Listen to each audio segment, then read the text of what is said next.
Hello, and thank you for joining us today, where we will be discussing the Canadian experience with the MANTA vascular closure device. We will hear from both interventional cardiologists and a vascular surgeon on TAVR and EVAR, respectively. They will discuss MANTA device case studies, provide valuable insight on deploying and evaluating the device, share real-life experiences from high-volume, fast-paced centers, and will discuss a vascular surgeon's perspective on large bore closure. Throughout the duration of the webinar, we will have a Q&A section available where questions may be submitted and will be covered at the conclusion of the presentation. Thank you, and I will now hand it over to our program chair, Dr. Anita Asgar. Thank you, Ava. It's a pleasure to be with you tonight to talk about MANTA vascular closure, our Canadian experience. It's my pleasure to also introduce my other co-presenters in this webinar. So I am the co-director of the Structural Heart Program at the Montreal Heart Institute in Montreal, Canada, and I'm joined by Dr. Gagnon, Fellow of the Royal College in Vascular Surgery, Clinical Assistant Professor at the University of British Columbia, Division of Vascular Surgery, and Chief of Vascular Surgery at Royal Columbian Hospital, as well as Dr. Geoff Puley, lead of the cardiac catheterization lab at Trillium Heart Partners. So I'm going to start with a little introduction about the MANTA device. These are my disclosures. And so as you're probably aware, the MANTA vascular closure device is actually the first commercially available biomechanical vascular closure device, which is designed specifically for large bore femoral arterial access site closure. It has three key components. It provides rapid hemostasis, reliable closure, and it is a simple deployment. So we're going to talk a little bit how this device works, and I'm going to show you a case example.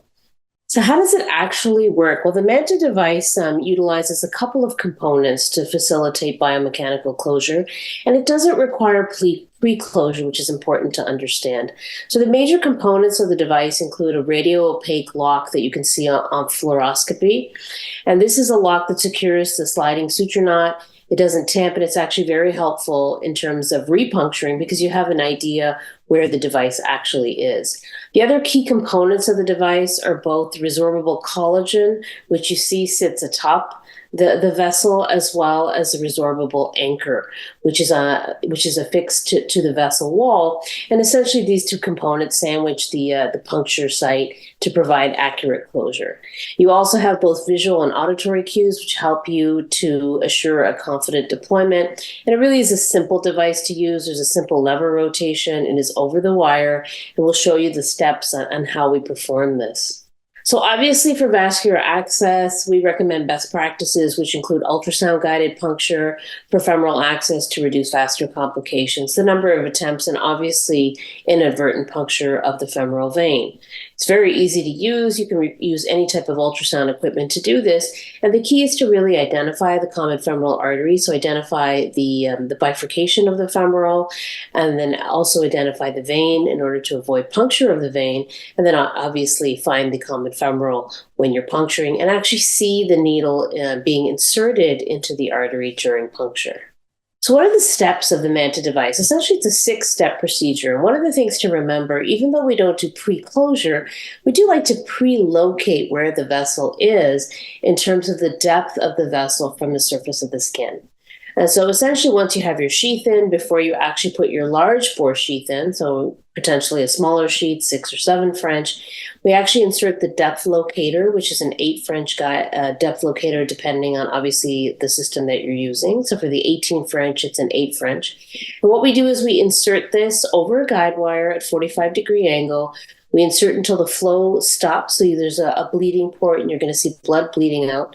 When the flow, you actually insert. When you withdraw until the flow stops, you note the actual depth measurement at the scan. So this is giving you an idea of how deep the vessel is in relation to the actual skin. Once you have this depth, you add a centimeter. And this is just a number that we record during the case so that we know when we actually put the device in how far we have to go before we deploy the anchor. So once you perform your procedure, whatever that may be, you insert your MANTA device sheath over the wire, the 035 wire, you remove the introducer, and you leave the sheath and the guide wire in place. So you remove the dilator, actually. Then you insert the actual MANTA device inside the sheath. That you hear the 2 clicks as it snaps in. And then you position it again to a 45-degree angle. And this is where that previous measurement that you used comes into play in order to decide how far do you have to pull before you actually deploy the anchor. And so remember that depth that you measured before, add 1 centimeter. We withdraw the device until we get to that measurement. We position at 45 degrees. And this is where step 5 comes in, where we release the anchor. We rotate the lever until it clicks, and that's deploying the anchor inside the vessel.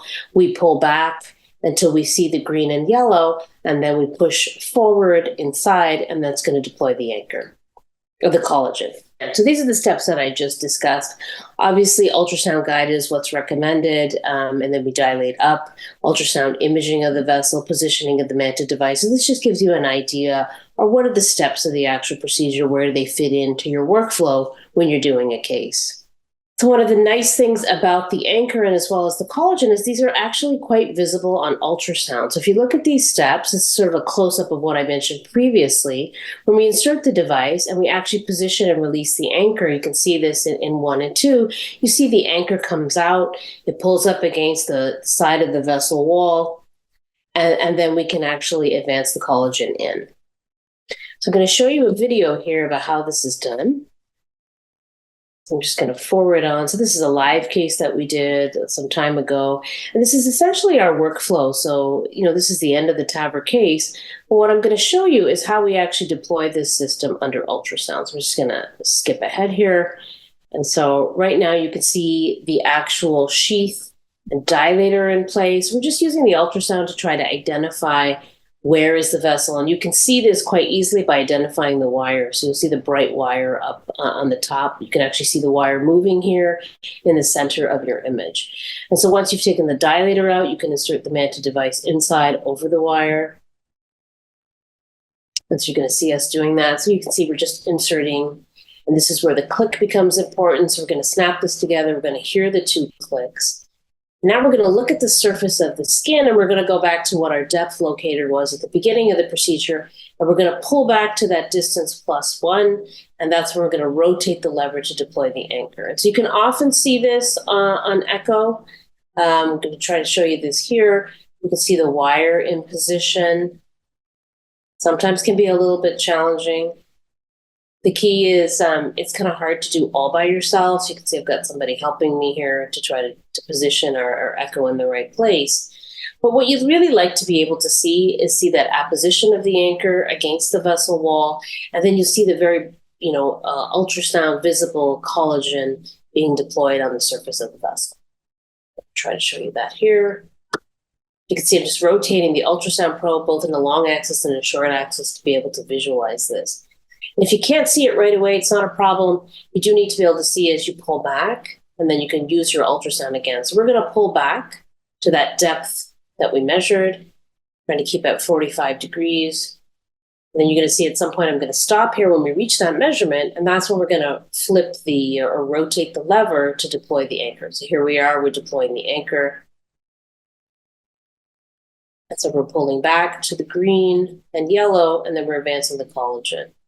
So we can go back now at this point under ultrasound and try to visualize both the collagen and the foot plate. So you can see we're going to put our ultrasound back on, and we're going to look and see, do we see the collagen? Do we see the foot plate? So if we look again at the middle of the screen, we'll try to find that. Obviously, it can be a little bit more challenging with obese patients, but the nice thing about this technique is when you do see it, you know you have it. So if you look here, you see this bright, this is the actual anchor. This is the foot plate inside the artery. And here on top, you see the collagen. So it's a nice example of how you can see this on ultrasound. And this is essentially what it looks like. So this is sort of a zoomed up version, but that's what you see on ultrasound. You see the actual foot plate, and you see that collagen plug sitting right on top of the artery. This is a really nice vascular sandwich, if you want to call it that. And then on the fluoro, you see that radio-opaque marker, which is really nice when you do your completion angiogram.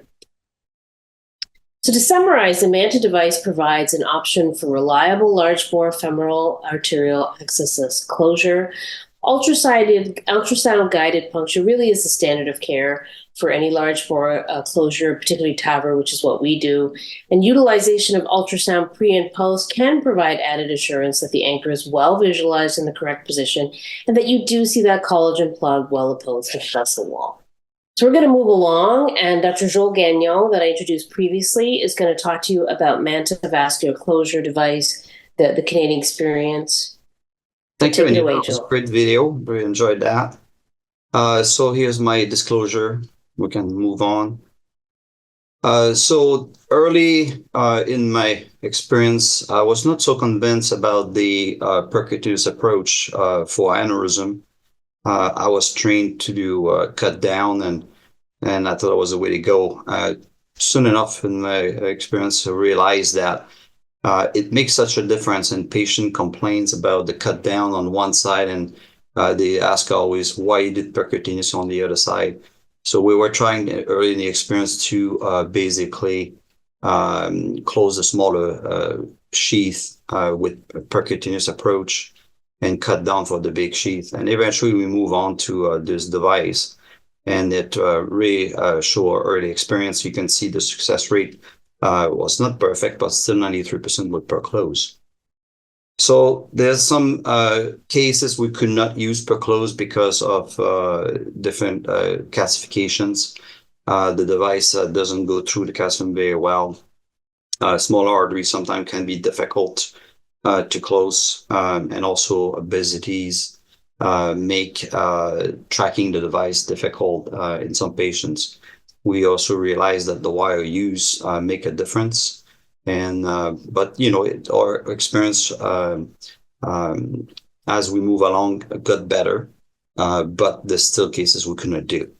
So in my practice, I use Angioseal commonly for all my percutaneous cases for 6 and 8 French. The idea is that the patient can be sent home much faster as a daycare, and there's less likely to have a big hematoma. So we use ultrasound to deploy the perclose, sorry, not perclose, but the angioseal for all these cases, especially when you integrate puncture. We obviously treat patients with atherosclerotic disease with stenoses and plaques, and you can see that very well on the ultrasound, and you can maneuver the closure device to avoid these plaques. So this is, the step, and so it make it definitely more favorable to want to use a device for bigger sheet size like the MANTA closure device, and that's why I was pretty excited that came available. So I think it's important in the operating room to have multiple tools in your toolbox, because one tool doesn't fix necessarily all patients, and it's important to have different tools. And I think the MANTA device is an extension of closure these percutaneous cases. So one of the advantage, I think it's a bit faster to do this procedure because you don't have to pre-close. Also, patients come with rupture aneurysm. Sometimes you don't have that luxury to put the pre-close prior to starting the access and fixing these aneurysms that are bleeding. So the advantage is you can do this procedure percutaneous and under local anesthetic, and you can just close at the end, and so you can do skin to skin. A rupture aneurysm in 20-25 minutes, and after that you close with the MANTA closure device. So our experience moving along is updated now. That was when we kind of starting this webinar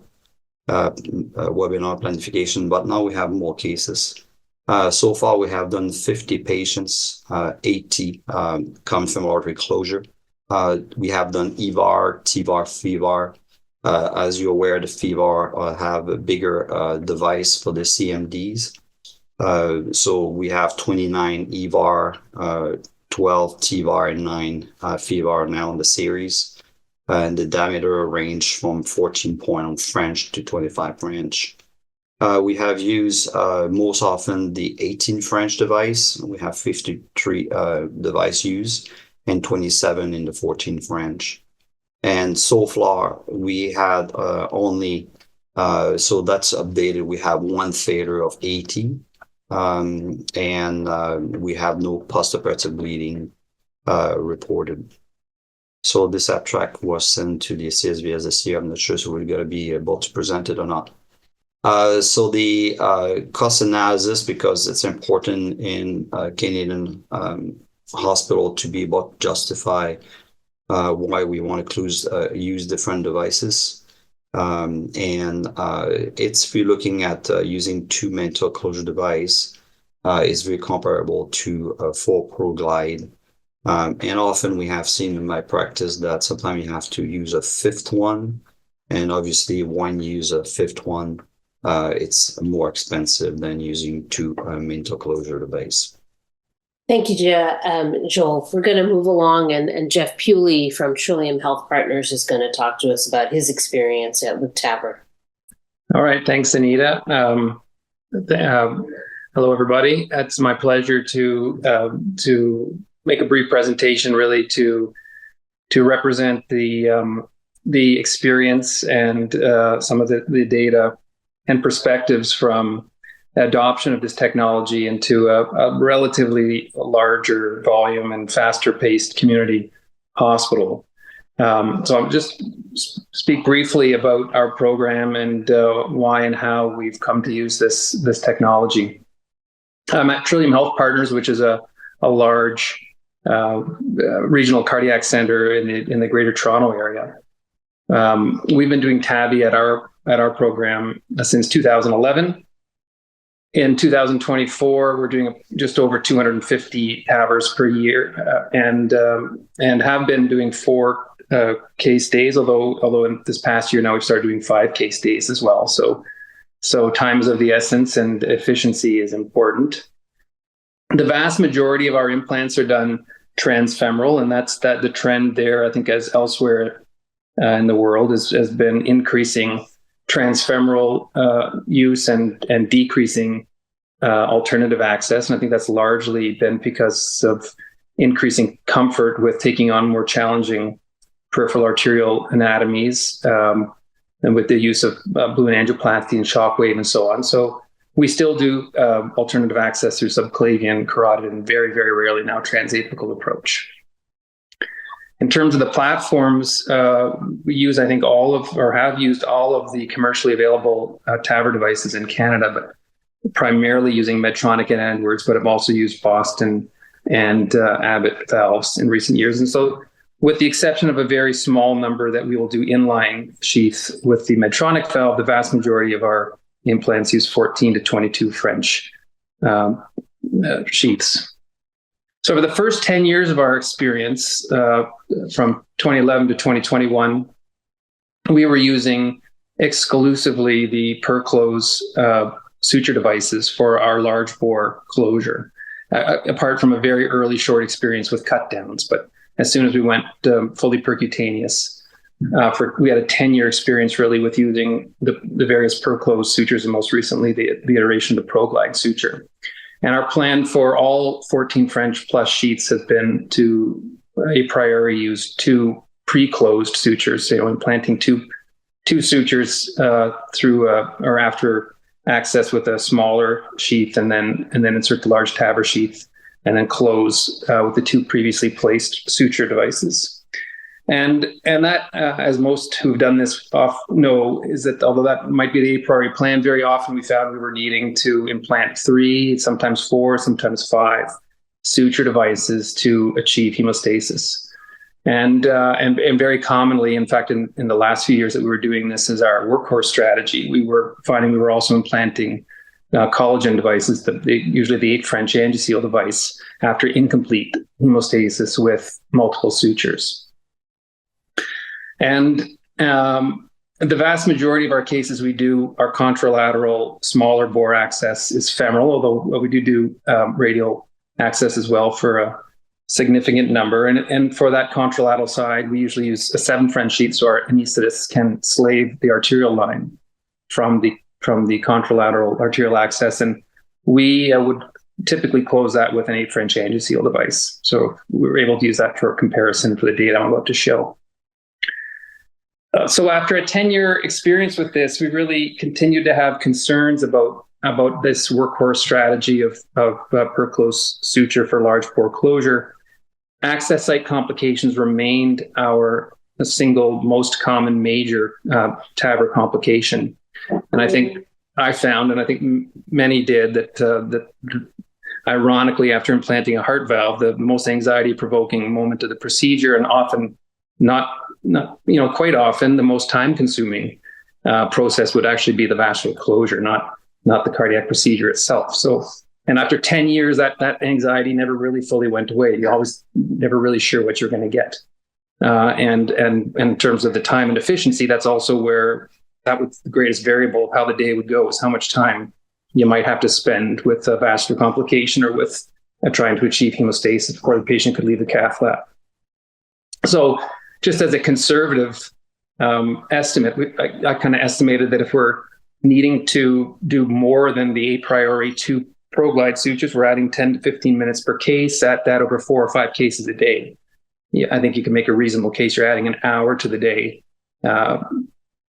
if compared to perhaps another strategy that might be quicker and more reliable. So we were certainly in search of that. And the other thing I'd say is that at Trillium, we've had the practice of doing contralateral, over the femoral bifurcation or the iliac bifurcation angiography. So when we achieve hemostasis, we still take a final angiogram. And we just kind of qualitatively were unhappy with the appearance of the arteriotomy after 2, and especially after multiple suture devices and a collagen plug, very often seeing localized dissections or cinching of the artery or relative stenosis. So just also kind of qualitatively felt that perhaps there's something better. So we were keen to try the MANTA and started using it in the summer of 2022. So we're coming on 2 years from our initial implants. We started reviewing all of our cases for suitability for MANTA implants. So we'd look at the preoperative catheterization, where we would routinely do that, do peripheral angiography as part of the workup catheterization. And we'd look at the CT angiography of the peripheral arteries as well. Then the day of procedure, we'd make all punctures, as Anita was describing, under ultrasound guidance, and very often use a small sheath or even a micro puncture kit to be comfortable that we were in the appropriate location in the femoral artery in a relatively disease-free segment. We routinely use protamine administration post-closure, with the rare exception of same-time stent implants. So we're trying not to use protamine, so vascular closure is particularly important in those cases. I mentioned we do the crossover angiography, or we do radial approach, we have long Judkins Wright catheters for angiography of the large pore side from the radial. In cases we use that. And our hope is to have all patients ambulating within 6 hours, and we aim for next morning, less than 24-hour discharge for most of our TAVR patients. And then as a matter of routine, really from the very beginning, at least certainly in the last many years, for the purpose of research that we hope to compile and publish, we've been doing routine follow-up Doppler ultrasounds on both access femoral sites on all post-TAVI patients, generally at 1 week post-discharge. So as I mentioned, it's coming on 2 years since we started implanting the device. And in the initial experience, the first several months, we really were very selective in which cases we would try the device. We were really looking for the cleanest and largest arteries to get comfortable with the device. But that did not take very long. And after the first 3-4 months experience, then we really were comfortable starting to use this as our go-to workhorse strategy for the large bore closures. And so for the last 18 months plus, the MANTA has been used in more than 90% of our transfemoral cases. And this data here actually was compiled for the purpose of this webinar many, many months ago. So at the time, the data I'm going to show is on the first 176 devices, but we have a summer student now putting our most recent data, and we're up over 400 implants now.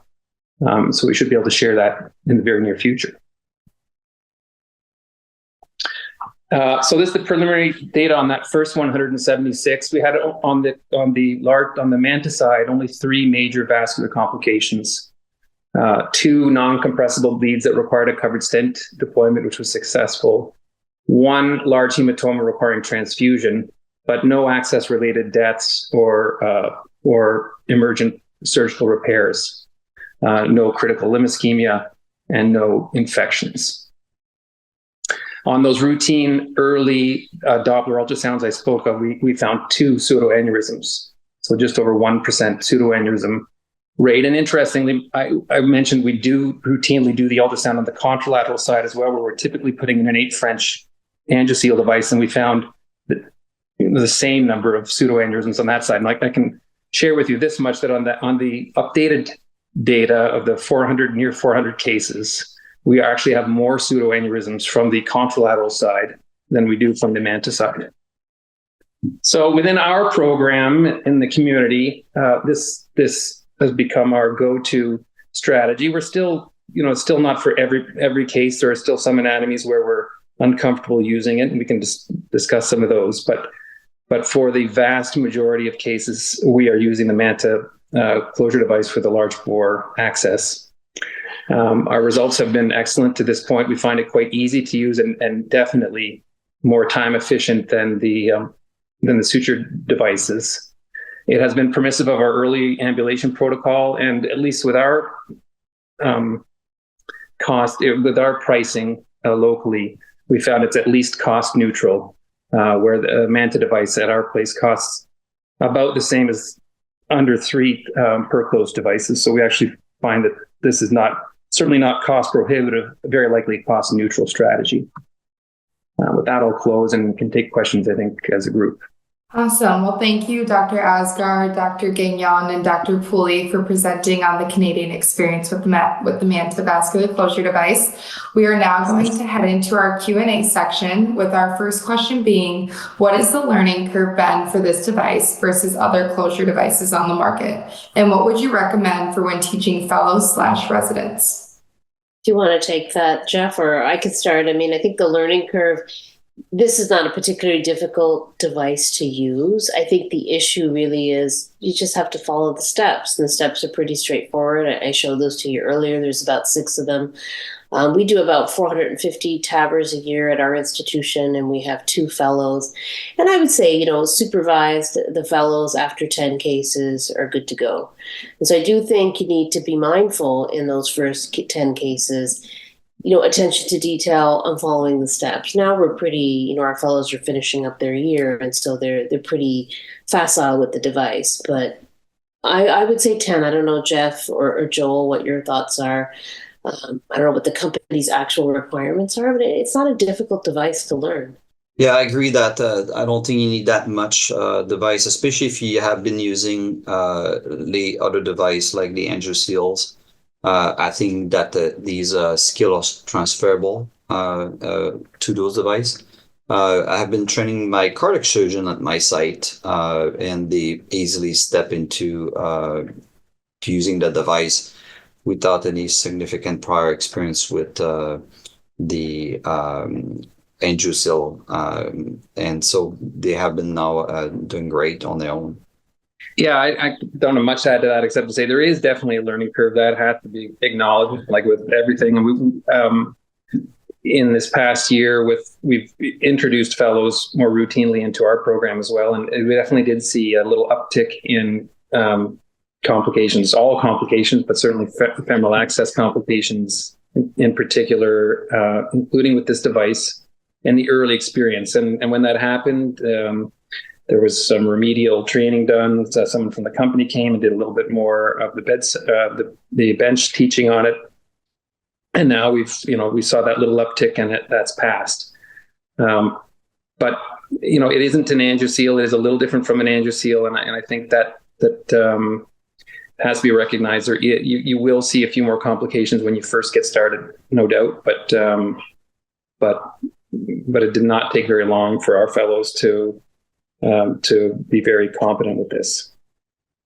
Yeah, the other thing I would add is, good vascular closure always begins with good vascular access. And so what we've noticed with our fellows, I mean, obviously, thoughtfully interrogating the vessel on ultrasound before you puncture. So to pick a site where you don't have a calcified plaque on the anterior surface of the vessel, because that's going to make it difficult for any closure device you're going to use, be it a suture-based device or a collagen or a plug-based device. So I think it really does start, and that's what I've sort of drilled into our fellows is, the procedure begins with, vascular closure begins with good vascular access. And once you do that, and you've identified, a nice area of the vessel where you can put your device in, it's just a matter of following the steps. But I agree with Geoff, it is a learning curve.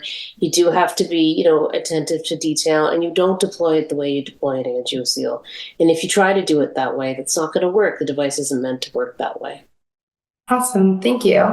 Moving on to the next question. As an interventionalist, I'd like to know what everyone's approach has been to MANTA failure, especially when bleeding versus thrombosis, because in the OR, I imagine Dr. Gagnon would cut down repair, but as an interventionalist, what has been everyone's experience / recommendation?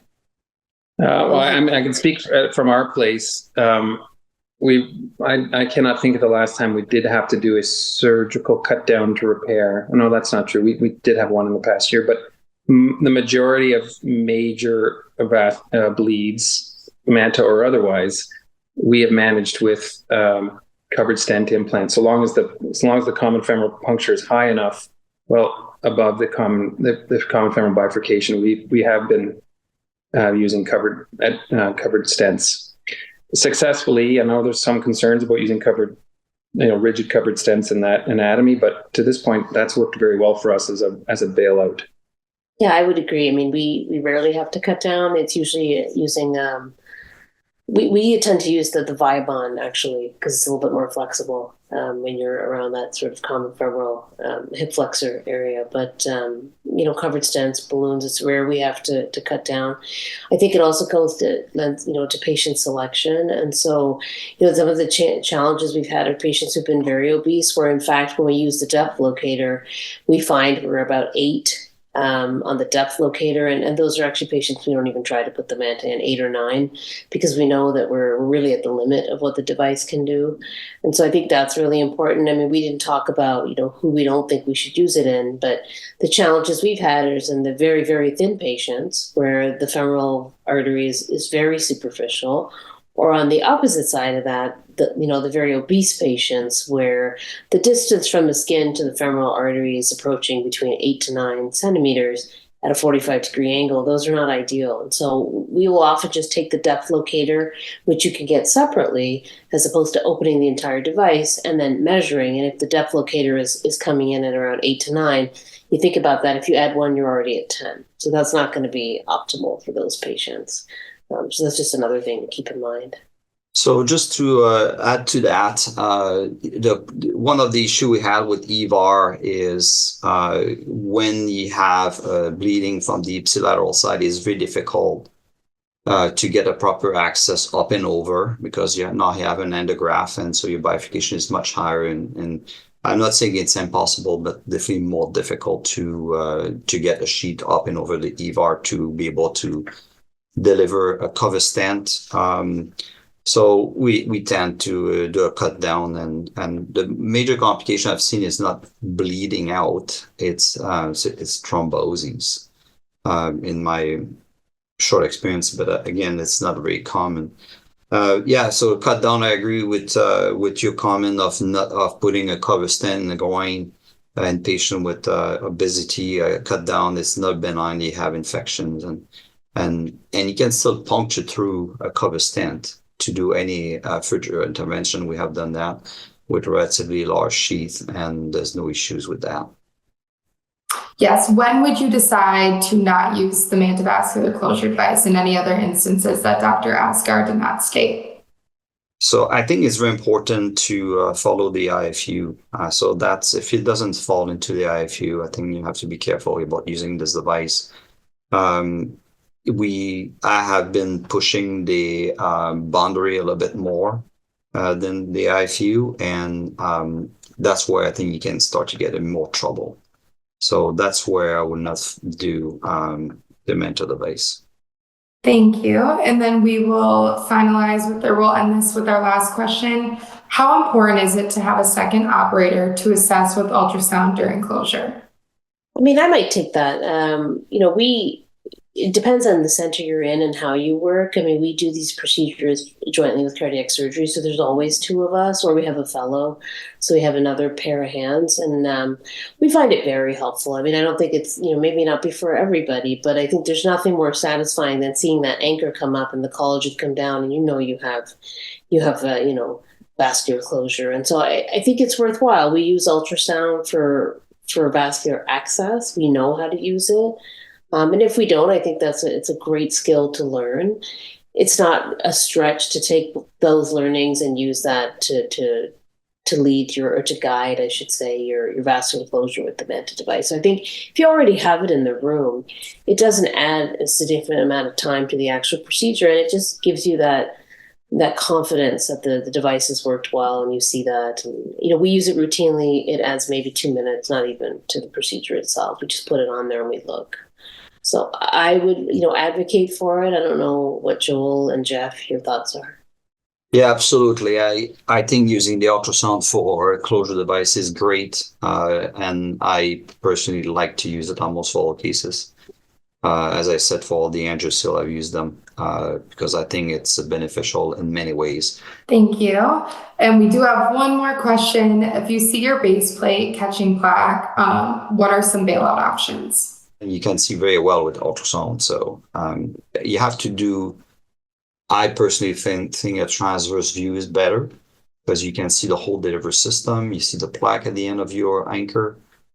So I think it's very important. But as Dr. Asgar was saying, I think it's very important to integrate your femoral artery before you puncture because I think that's where the goal is, to avoid to be puncturing right at the plaque. You want to be proximal to them. And if you do a proper survey, you can definitely achieve that goal and avoid these, these coral plaque or anything like that in your field. And sometime I will puncture almost underneath the ligament intentionally to avoid those. Just I sneak underneath with the needles and I'm able to avoid these proximal plaque. Oh, perfect. Thank you. I would like to thank our presenters again. And if you're interested in connecting with your local sales representative for an in-service or hands-on deployment, please feel free to reach out to cs@teleflex.com or reach out to your Teleflex interventional representative. Thank you for joining us this evening, and please feel free to reach out with any additional questions. Thank you.